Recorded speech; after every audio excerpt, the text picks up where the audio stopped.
This is the Power Producers Podcast, where we are refining and redefining the sales game. Rule number one is you have to believe in yourself. You're the only one who doesn't think you belong in this appointment. The prospect has already validated your existence by scheduling time with you. Get it through your head you belong here, go in there, crush it, and close the deal. A place where sales professionals can come to learn from other sales professionals and thought leaders that have mastered their craft. The difference between a good salesperson and a best-in-class salesperson is only 2 minutes. By spending an extra 2 minutes on what you might think is a mundane task in the sales game, you separate yourselves from the pack, you grow your book of business, you close more deals, and you retain your accounts. As well as their peers who are still striving for perfection to achieve their why. I have a wife and 4 kids.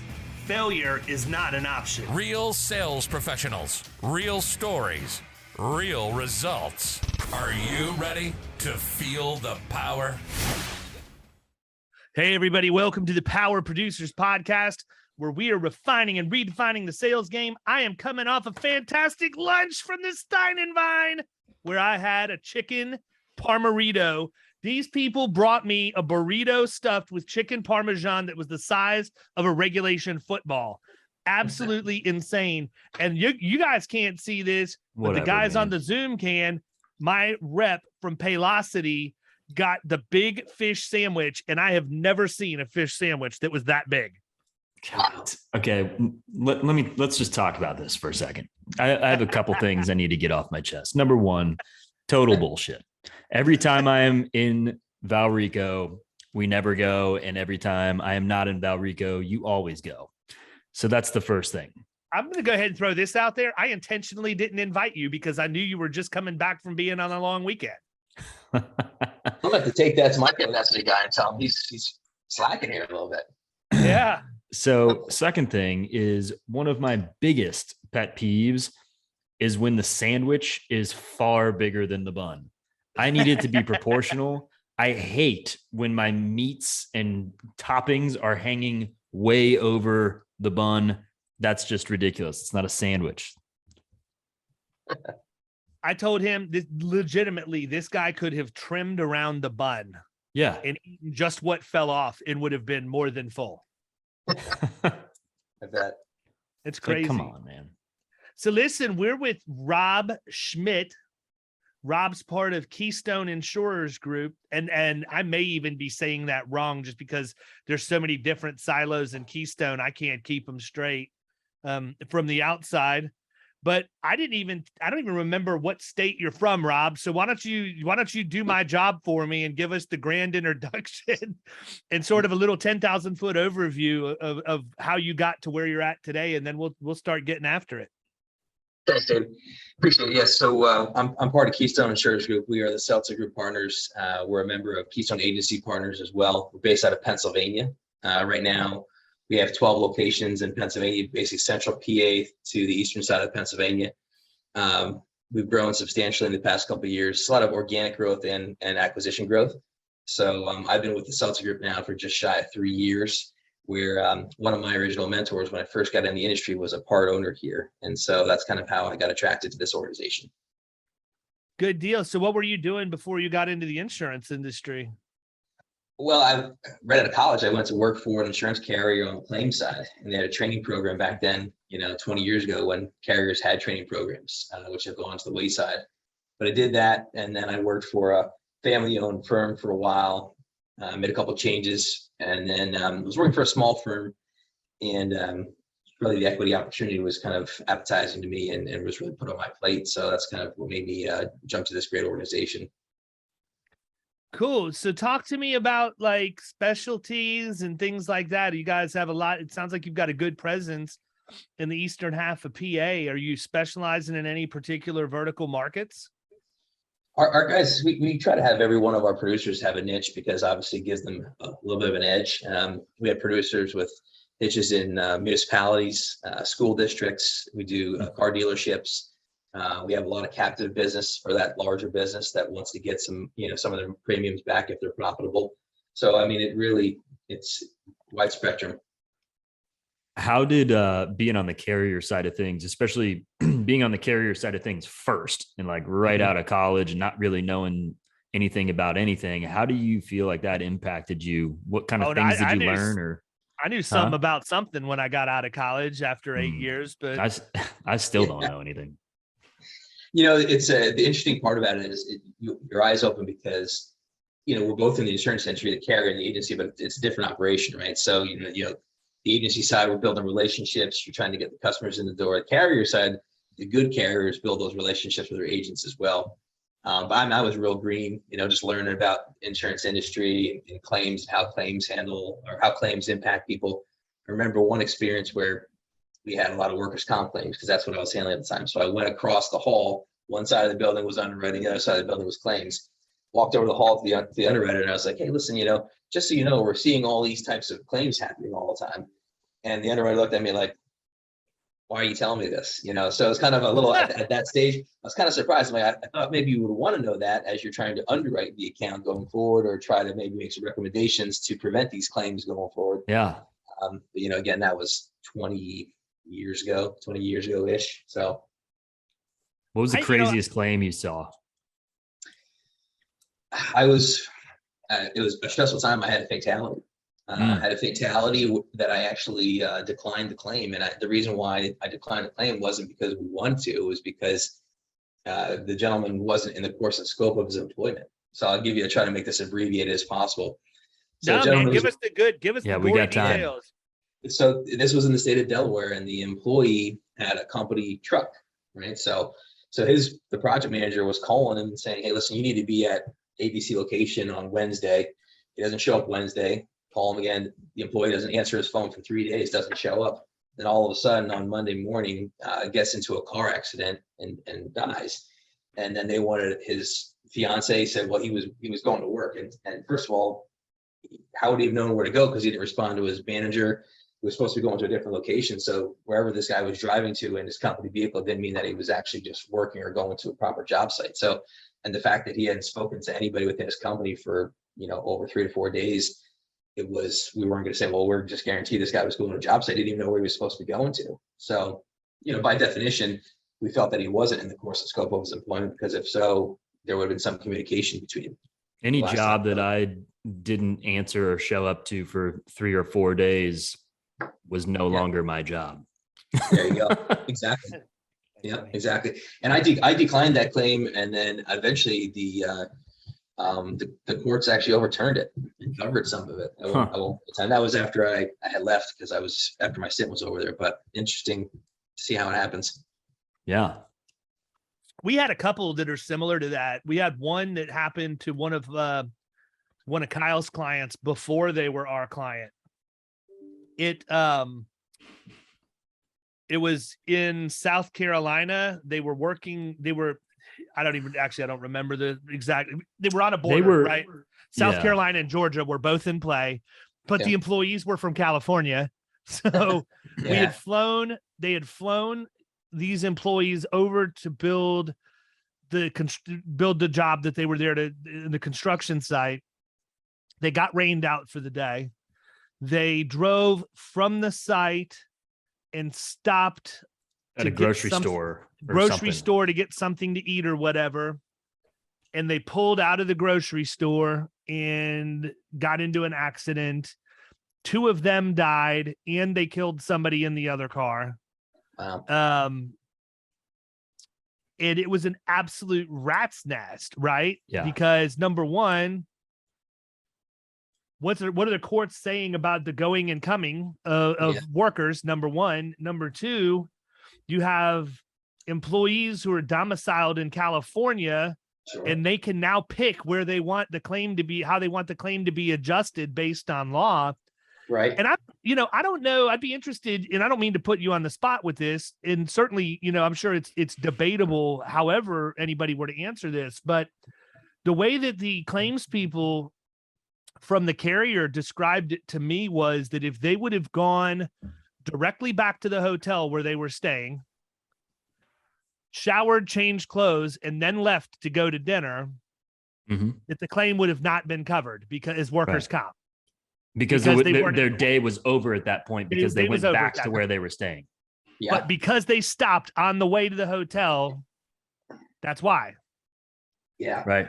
I think a good attorney would have had it covered either way, to be honest with you. But, you know, right. I'm sure it would have gone to court any way you slice it. It's always crazy to see that.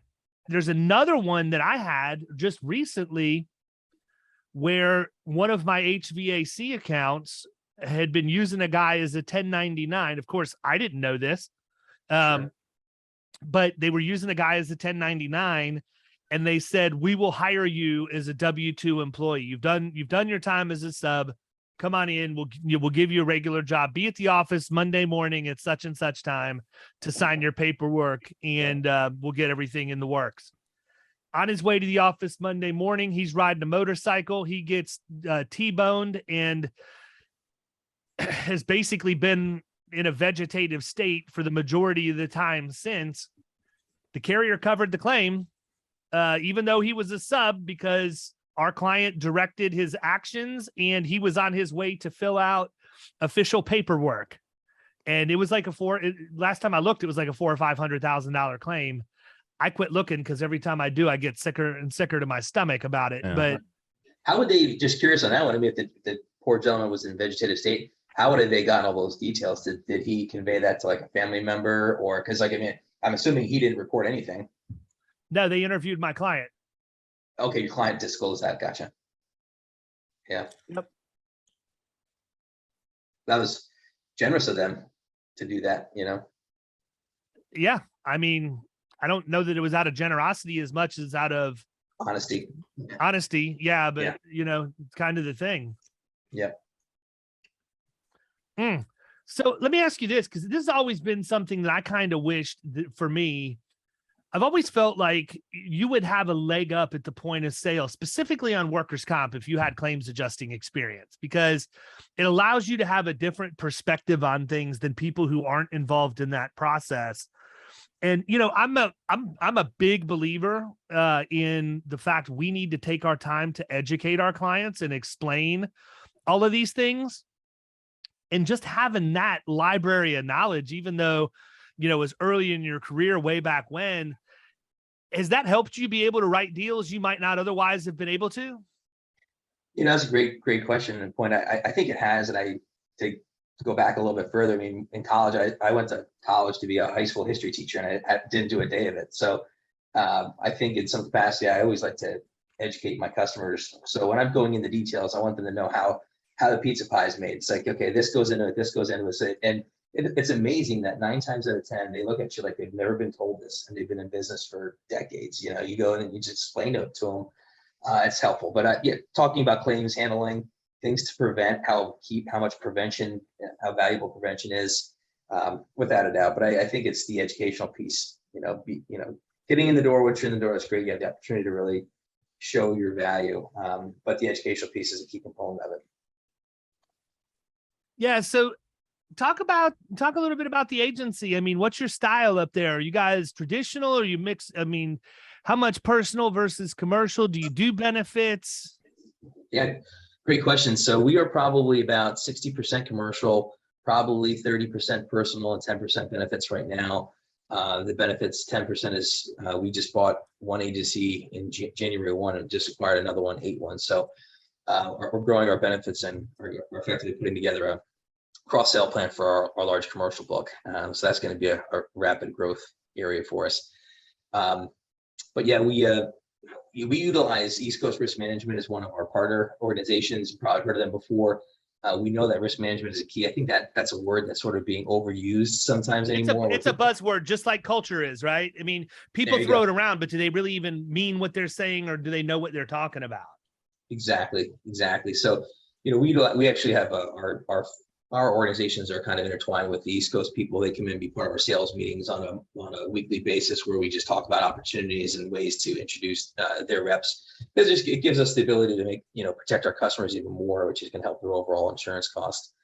But as a company, we feel like the East Coast risk management relationship is one differentiator. We like to the fact that we have the benefits, personal, commercial.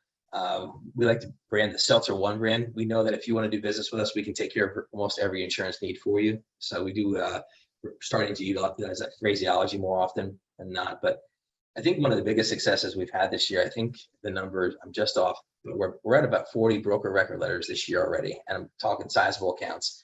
We're going out there and we're building a relationship, getting in the door in accounts. So we're finding that our competition's just slapping a policy together, making a sale and just sending stuff out. And it's the major problems that we're uncovering when we do the contract review is astounding. I have a large firm that bought a policy. It said cyber and professional liability policy. Well, on page 13, there was an absolute cyber exclusion, excluding all of them. kind of important on a cyber policy. It's labeled cyber and professional, and page 13, absolute exclusion. I just take the page out and I slide it across the table to CFO. I said, maybe I'm missing something, but how I'm reading this is you have no cyber coverage. And they were irate because they sold this policy telling them that they were going to have, cyber as part of the professional policy. So, and these are what have appeared to be reputable competitors that are doing this. So it's we've had a proud year so far. It's like selling the old general liability with the bodily injury exclusion. I mean, seriously, Right. it's that ludicrous. Right. Yeah, it's interesting, man, because I think that a lot of times we have people that we see out in the marketplace that we're competing against. They're well-known names. Some in some cases publicly traded, and we automatically put value on that as competitors. And I'm sure that clients and prospects do the same. But, just because the name's on the outside of the building doesn't mean that the inside of the building reflects that. You know what I mean? And a lot of these companies, especially at this point, with the way that people are growing through acquisition, it's tough, man. I mean, you're part of Keystone Agency Partners. You've mentioned, I know how that deal works. David Bodker and I talked about it in great detail when I was in Vegas, and he was putting the hard clothes on me to sell my agency to him. But, we were talking about that. And I think that the way that they do it is the right way to do it, because you have the infrastructure in place. And it's not, you're not growing at such a pace where it becomes unmanageable. I just think that some of these firms are buying people to buy the revenue stream, and they'll figure it out later. And that's an expensive proposition down the road. Yeah, absolutely. Completely agree. One of the things too that I don't know, I mean, you got systems integration and, people on different management systems and integrating all that, make sure you have the right software and hardware in place when we've had supply chain issues. I mean, these are some of the challenges that we explored this year. I can't imagine that some of these other organizations even care about that. They just, like I said, they buy the assets and say, well, we'll see how long we can keep them. That's interesting. I mean, I wonder how much attrition happens there. I mean, you've got to think that it's huge. But here's the thing, man. When you started bringing in institutional money from outside the industry, they're comparing it to the success rate of seed stage software companies and med device companies and things like that have a much higher failure rate than buying an established book of business. They feel like they like their chances because there's already an established history there, and they feel like it's going to be difficult, even if it's only for a year or two. That they hold on to that stuff. They're banking on the fact that they're going to be able to replace that revenue. I'm not agreeing with them. I'm just saying it's a much less risky investment than it is for them to do a lot of other things they have invested in the past. Sure. Yeah. But I would just figure that, like, in that situation, I guess in my head, I'm just thinking of like, conservatively, if like 20% of the book turns on a yearly basis as is, and then somebody else comes in who's just not really doing the things that those insureds were accustomed to, that it would be much higher than that. But I mean, what you're saying totally makes sense. I obviously believe in the KAP platform. We've been a part of that. I would say we're a success story. That's not done well. We've had 7 acquisitions in the past 14 months. And I had a sales meeting on Tuesday with a couple of the business owners, producers, and just wanted to get their perspective on what maybe 3 differentiators are about our organization now. What's their perception, each individual? And it was amazing. They were just talking about how the carrier relationships we have, the clout we have with our, underwriters to get jobs done, to, you might have an account that's on the fence of qualifying for a company, just they felt accounts that would have got denied or declined years before, now they're getting accepted. So smaller agencies, maybe $500,000, $1 million agencies that don't have as many horses as we do, really like this model. And we're not trying to change people's brands. We don't want to create any friction for those customers. We want to keep it there and just say, hey, this is what sales can bring to the table for you all to do more, take some of the back office stuff out of the way for you. So it's been extremely successful for us. I don't want to put you in a position where you violate any kind of non-disclosure agreements or anything like that. And I don't want to scare you by putting that disclaimer on the question either. But I mean, I am interested because I do think that the people who listen to the podcast that aren't as familiar with Keystone and specifically Keystone Agency Partners in terms of how it works, I think it would be good for maybe you to talk a little bit about that. Like, what does that acquisition process look like? I know what David has shared with me, because that was one of the things he was really wanting to leverage, is the fact that I have a lot of connections, so that if he could get me into the mix and, we could start making acquisitions and things, that would work.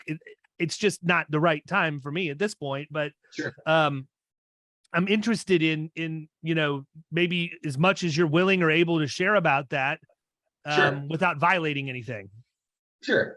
What I'll say is Keystone Agency Partners, I like the partnership word of it, because it really is a partnership. It's not, every agency that becomes part of KP, their situation can all be set different. They're not all identical, I guess the best way to put it. Where there could be a full KP can come in and say, all right, we're going to buy you out 100%. If that's what you want, great. Our situation was not like that. It's a partnership where there's percentage ownership that was, purchased, but we still maintain ownership in it and run the organization. So, the idea is it's the funding platform, right? So if you want to grow, where do you come up with the money to perpetuate your succession planning within your organization, all while trying to invest in other agencies to grow through acquisition. So it's a great model. It's been working very well for us. And, again, there's a thousand moving parts, right? So, and we've been in this for a year and a half, almost 2 years now. Everything's going well. But again, I think the biggest thing that we've learned this year is, okay, make sure we have integration, make sure integration doesn't fall flat on its face.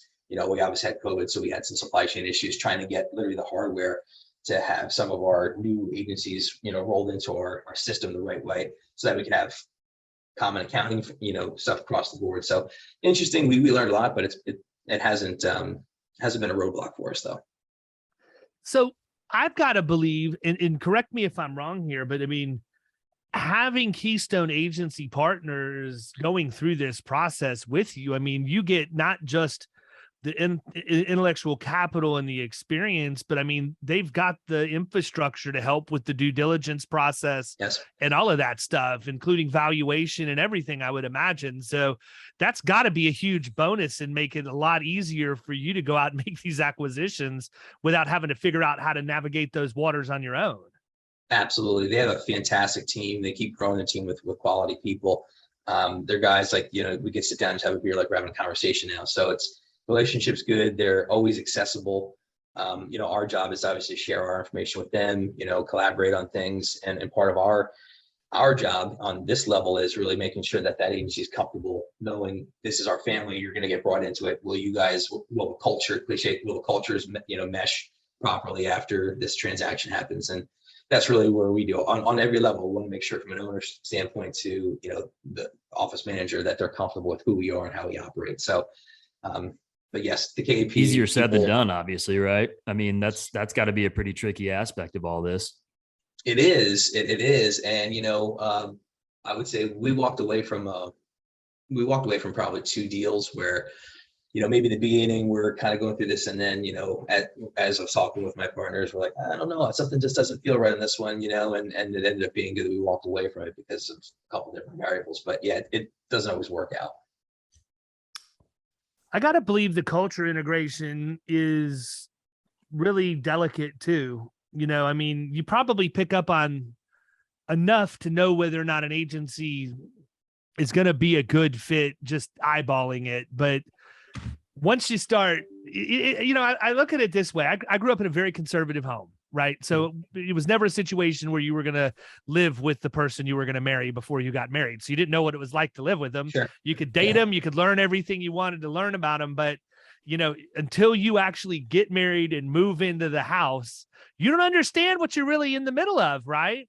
Sure. And sometimes that works great, and sometimes it doesn't work so good. But I think that going through the acquisition process, especially with an independent insurance agency, an entity that is so closely held by the ownership that basically built it on their own back and then started bringing team members in who started carrying some of the load with them along the way, man, culture is either probably really, really defined or really, really not. And I don't know which one's more difficult to integrate. Yeah, that's a great point. I would say to the culture piece, I mean, I would say 2 years ago, have you heard of CultureWise? It's a platform. I have. We utilize CultureWise, and we came up with some fundamentals. So like when we're talking to people, we talk about what we do, and this is what our organization is built upon. And I think a lot of times that attracts the other agencies saying, okay, this company's gone through this exercise of establishing what they believe in and what they want to do every day. So I think at least knowing that we've done that shows them a little bit of comfort level that we're just not randomly telling you what we think our culture is. We've gone through this exercise and established the fundamentals and things of that nature. So I think that helps. I think the question on everyone's mind is, do you guys have your own seltzer? Number one. Number two, what flavors? Seltzer. Yeah. We made our own for a charity golf outing. We had a tent that we kind of made our own little spruce of it. Maybe we should label it and diversify our revenue stream here. Can that piece up. Start mass production. Yeah. That's hilarious. So you have multiple offices generally in the same geographic area. How do you manage that? Like, how often do you get everybody together to where you can have them all kind of the same page? I would think that if I was in that role, that would probably need to happen quarterly for me. I think I would try and get everybody together at least once a quarter just to make sure they understood we're all on the same team. And, people like to be around other people. We learned that during COVID. Absolutely agree. I mean, we do have it. We schedule a quarterly plan. I mean, and let's see, when was it? Just in August, we did our summer picnic. So we had all the offices came together for a summer picnic. We closed the office for the day, and there was a swimming pool at the local community center, which was great because, if you make an acquisition 7-1, people, have a month of not knowing whose faces to go to what names. But yeah, we do a quarterly. We're going to do a sales strategy event in November. We always do a Christmas party. But we do on a weekly basis, we do team Zooms or whatever, the sales team's on a meeting. We actually have our main office will have at least 50 to 75% of our people in person. And those people who might be on the ancillary parts, they'll remote in and can see everybody there. And we do that from a service perspective as well. So we want to try the best that we can is to be in front of these people, get exposure to them so that they're not feeling like they're on an island. But to your point, I think it's always going to be a work in progress as we grow. That these things will need to change and we need to adapt a little bit. But we as leaders have a plan to be in person, and even if it's just doing an office day in an ancillary office, go sit down so that everybody's there and then they know they can come and talk to you. So we need to do a little bit of a better job on that. But we have identified that's something that we want to do more of. Yeah, I just think that, it becomes difficult, man. It's a disruption to business, and I don't want that to sound negative, but it is what it is, right? Sure. You have to place value on it. And then the other thing that you run into is people aren't always wild about doing things after hours either. It's like, I've been with you all day. Yeah. Now I'm good friends with the guys over at Urban Young in Orlando, and those guys are completely different animals when it comes to culture. I honestly believe they would have one giant log cabin and have everybody live in it together if they could at their agency, because they'll go to work on hang out all day. Then they'll hang out at happy hour for a while. Then they end up at somebody's house in the evenings, and it's not just them, it's their spouses, and everybody's bought into it. And it's really cool kind of to see it, but it's also kind of weird, because I don't know, as much as I like Kyle, I don't want to be around Kyle 24 hours a day. I don't want to be around anybody 24 hours a day. Sure. No. So it's funny. One of my buddies who, David, you and I have talked about, like my buddy that's down in South Florida, he's working for a job right now, and every Wednesday they have a call. Like, so he'll work from 8 to 5, and then they'll have a call from like 6 to 9 p.m. on Wednesdays. And it's just like, What? yeah. And it's just kind of like it's the CEO on there, and he's just kind of just talking the whole time. And it's like how much he hates it. He tells me about it. And so we worked for a company before where we were selling office supplies. And it was like, we got to the office at like 7 a.m. and did like our morning meetings and stuff. And then from whatever, 8:30 or 9 a.m, we were out in the field selling, till 5:30, 6 o'clock. And then we get back to the office and we'd wrap up. And so by that time it's 7 o'clock again, and we go home. And I lived with the manager. He was, one of my good friends, and that was all cool and everything. But on Tuesday night, we would do like a team, like just me and my team would go out and have drinks or dinner or whatever. And then on Wednesday night, it was the whole office. And it just got to the point where it was like, dude, I'm like, I get to the office at 7 a.m, I leave at 7 p.m, and then we go out, and it's like, I'm tired of you fuckers. I just want to go home and hang out by myself and get a little bit of, so I agree. I mean, it's definitely tough to balance that with people who are like, look, I just want to break. So it's, Sure. I mean, but I think that happens in every industry, right? It's not just what we're doing. Yeah. I agree with you. Yeah. Who wants to have a CEO of your company sit there and just spout stuff for 3 hours? It's like, look, hey, okay, guy. It's like, bro, like we get it. You're the CEO. If you're smart enough to be a CEO, you should be smart enough to know to stop talking and start listening a little bit more, True. Very true. So let me ask you this: when you bring a new agency in that you've acquired, I mean, understanding you have the tool that you use for culture, but what's the first step usually look like for how you integrate them into the Seltzer way of doing business? Well, we do a team meet and greet. So the whole management team will go to the new location, obviously just get to know everybody as much as possible. And then, we put together a calendar for the first month of just getting our people in there to do training on systems, make sure we get them everyone has the same workstation information, get all that stuff ordered so that they're, working. And then just, again, there's usually a 30-minute check-in on a day-to-day basis, like if they've got any questions on anything. So again, we don't want to disrupt. They're already selling insurance, managing, servicing insurance. We're not changing what they do. It's just, we're kind of getting them on our platform and trying to make things easier for them. So there isn't a huge learning curve, except for if their systems were different. So we have a full team that's really, really good at our management system. So we usually put them, they're part of the training team. I don't have more of a definitive answer to that other than what I just said, though. No, the fact that you have an intentionality behind doing something puts you ahead of a lot of others. I mean, yeah, that's the fact. It's always interesting to me. Because I think for a lot of agencies, it's probably difficult to hire one person from the outside and integrate them into the culture, right? Let alone, getting an entire agency and figuring out how to navigate that is the completely different animal.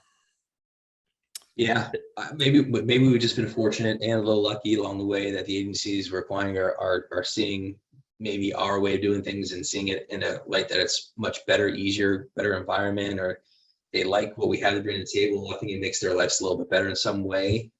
So I mean, we've been, again, successful and a little lucky with the ones that we acquired so far, at least from the feedback that I'm hearing. Of course, could be different. What's something that you learned along the way through all this process? Maybe something you thought that you guys had figured out and that you knew going in and realized as you're going through it, hey, maybe we need to call an audible on this, or maybe it's not really exactly what we thought. Great question. I could probably answer that question a couple of different ways, but where I'll go is, my role, I'm a salesperson. I manage all of our salespeople within all of our organizations. And so let's take, for example, our company will always have a 10% organic growth goal. Right. So when you acquire a couple agencies, your overall volume or your value for your company goes up. Well, if you acquire an agency that could have been a $750,000 agency or $1 million agency that they built it over the years, but they may not have those, horses that are out there crushing it, selling a lot, you got to come up with $100,000 of revenue from that shop. So as we look at our growth goals, look at, say, okay, well, here's where we are. Do I have enough bodies in place to achieve that 10% organic growth? So, I didn't really think about that piece of it. The acquisitions are great. The people are great. They just may not be selling at the same level of what we as an organization want to achieve with that 10%. So it's made a little creative. Okay, what do we have here? Who's got a strength here? Who might have a little weakness? Maybe team some people up rather than just going out and hiring more salespeople to get to that number. So that's one thing that kind of uncovered, because I've been tasked with what's our goals this year? What's our goals next year? Where are we at? And I'm like, oh, okay, that number keeps growing as we grow, but do you have enough people to backfill that revenue? True. So here's my question. I'm interested in, let's say that I'm an agency principal and I've been kicking the can a little bit, thinking maybe I want to get involved with Keystone. Maybe I don't. Right.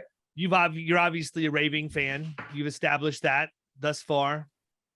What would you tell the person who's sitting on the fence that can't make up their mind? Now, are you saying Keystone Insurance Group or KAP? Which one? Well, let's answer it for both. Okay. Go with Keystone Insurance Group first, and then we can go to Keystone Agency Partners second. Sure. Keystone Insurance Group obviously has done everything by putting all the different types of programs in place where, whether it's a busing program, transporting program, wheels for any type of transportation, they've gone out of the way to find all those niche programs that you probably didn't have access to. So just by becoming a member, it gives you the ability to write more business with the customers or relationships you have that you may have not been able to do previously. And obviously it's the massive amount of numbers and other agencies, as you mentioned earlier, the intellectual capital by building relationships. I've been building a relationship with a couple of guys out of Kansas and Texas, and we'll text all the time. He's like, hey, what do you do for something like this? He's like, I've gone to these carriers. And I'm like, well, I've tried these two companies. And he's like, I didn't think about that. So just that, sharing of information outside of your shop is amazing. It's such a great feeling.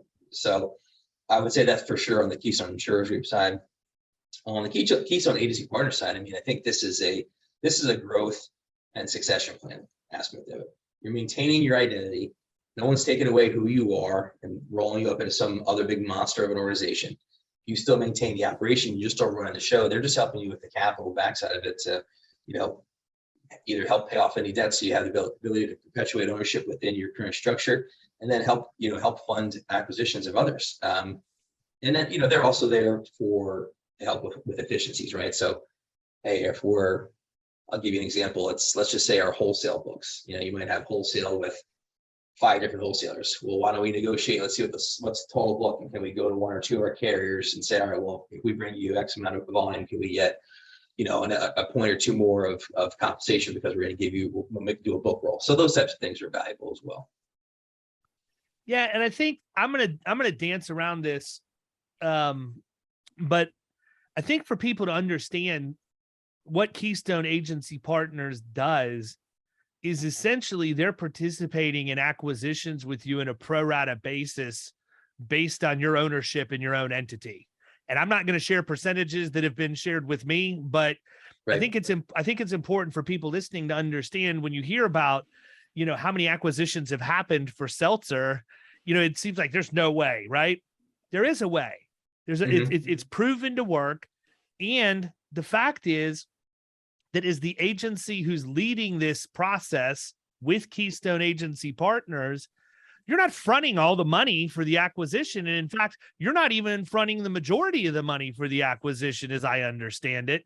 You're participating in the same rate that you own your agency with Keystone. And so that makes it much easier for you to make acquisitions, and certainly much easier to scale in a controllable way, because they are contributing both capital, but also, as I said before, intellectual property and infrastructure to make these deals much easier.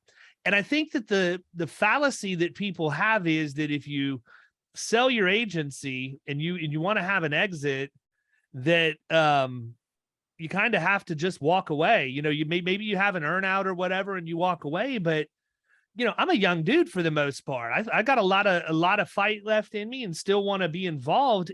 It's a really attractive opportunity to become part of Keystone Agency Partners and then go out and grow. I could literally be back at the same equity level that I am in right now in a very short period of time, relatively speaking, through acquisition. Absolutely. That you hit the nail on the head there, Dave. That's exactly right. And I'm not here to say push people, hey, go, sell your business to KP, become a member. But if you're at that stage where it makes sense for you as an agency owner, I would look at that versus the competition that are out there just gobbling people up, and you no longer have your identity. You don't even have your name anymore, right? So I mean, that we're still running this agency.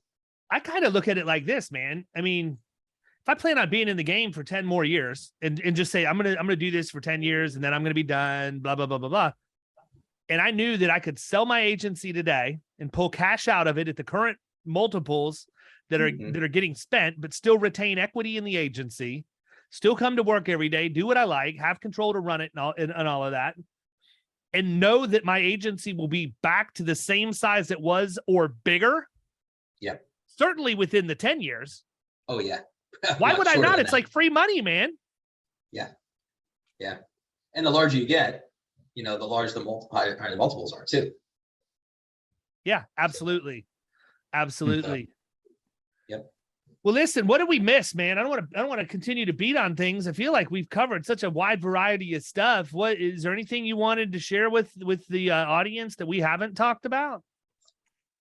No, I mean, I think we did hit the nail on the head with a bunch of stuff. I would just say, I think there needs to be more insurance agencies out there that don't have the used car salesman, feeling about them. I mean, there's just way too many. And again, this gets back to the competition, right? So the competition, the ones that are gobbling up people, it's all about the money.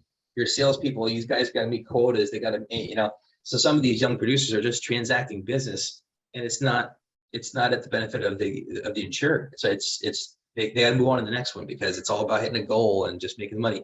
We all want to make money. I get that, but we have to do a professional job, so we need more of that out there. But the less that there is, that gives us more of an edge. Exactly. I agree. All right, man. Well, I think we wrap it up here. I think we've given some people a lot of stuff to think about and to unpack.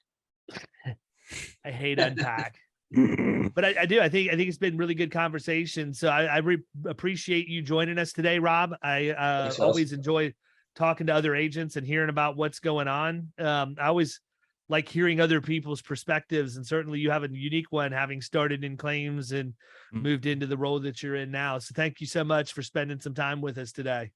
I appreciate the opportunity. Thanks, guys. You guys have a great day. You too. You've been listening to the Power Producers Podcast. You can follow Killing Commercial Insurance on Facebook and YouTube. And if you want to take your game to the next level, check out our book, The Extra 2 Minutes, and our website, Killing